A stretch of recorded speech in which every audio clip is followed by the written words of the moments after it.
At first, your emotional distance doesn't alarm her. She assumes it's temporary, a phase, something you'll correct with reassurance or effort, because she's used to access, used to emotional availability, used to you meeting her halfway or more.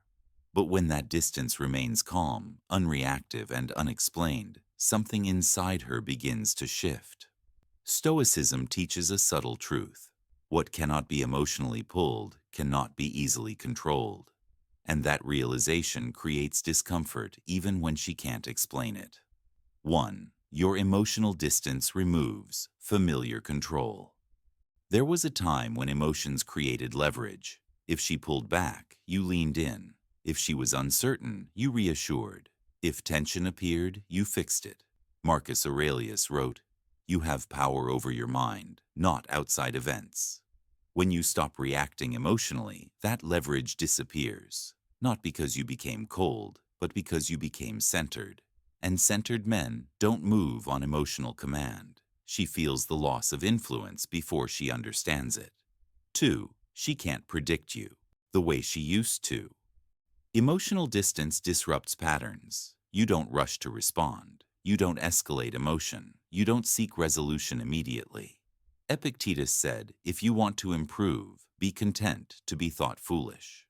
You allow uncertainty to exist without filling it, and unpredictability, when paired with calm, creates psychological tension, not fear, curiosity, because what no longer reacts must be observed. 3. Your calm distance triggers self-reflection.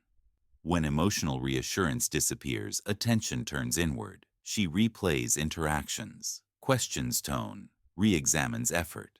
Seneca wrote, "Nothing is more honorable than a grateful heart."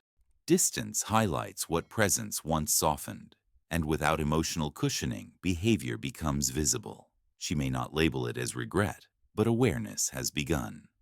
4. She feels the gap, without feeling rejected. Your distance doesn't feel like punishment. You're not angry. You're not passive-aggressive.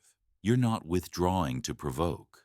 Marcus Aurelius observed, "The best revenge is not to be like your enemy." That's what confuses her most. The absence of resentment removes emotional clarity. She feels the gap without knowing what caused it, and that uncertainty lingers. 5. Your emotional independence shifts the dynamic. The final struggle comes when she realizes your world didn't shrink. Your focus stayed intact. Your rhythm remained steady.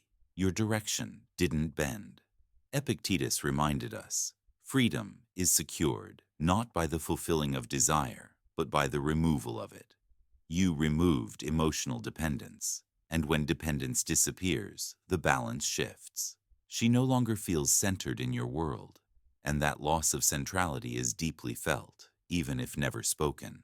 She struggles with your emotional distance not because you withdrew love, but because you withdrew emotional surrender. You stopped reacting. You stopped fixing. You stopped centering your emotional state around her. And when a man does that without bitterness, without explanation, without fear, his distance is felt long before it is understood. This is Stoicism. This is the Stoic way.